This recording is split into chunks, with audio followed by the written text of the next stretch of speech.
बहुत पुरानी बात है। एक गांव में शेखर नाम का एक मेहनती व्यक्ति रहता था।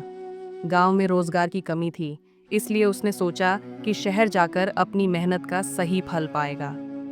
यही सोचकर वह एक दिन शहर की ओर पैदल ही निकल पड़ा। शहर बहुत दूर था।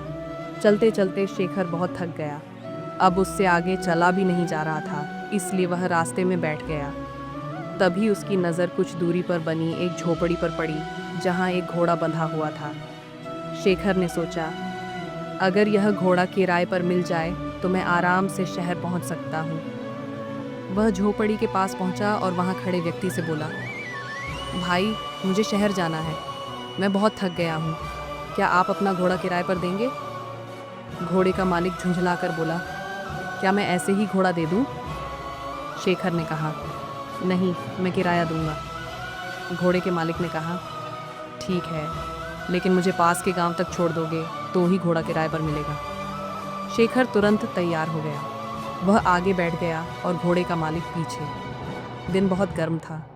कुछ दूर चलने के बाद दोनों पसीने से तरबतर हो गए। शेखर बोला, बहुत गर्मी है, थोड़ी देर आराम कर लेते हैं। आसपास कहीं कोई पेड़ नहीं था।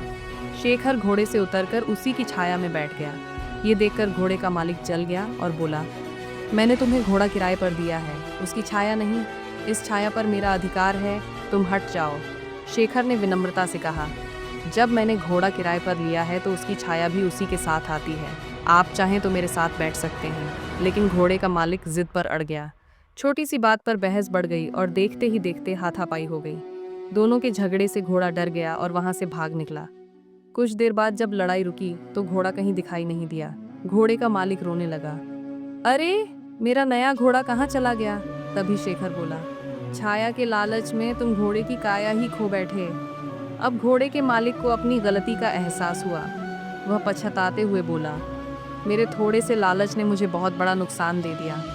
शिक्षा, इस कहानी से हमें सीख मिलती है कि लालच बुरी बला है। छोटे से लोभ के कारण कभी कभी बड़ा नुकसान उठाना पड़ता है।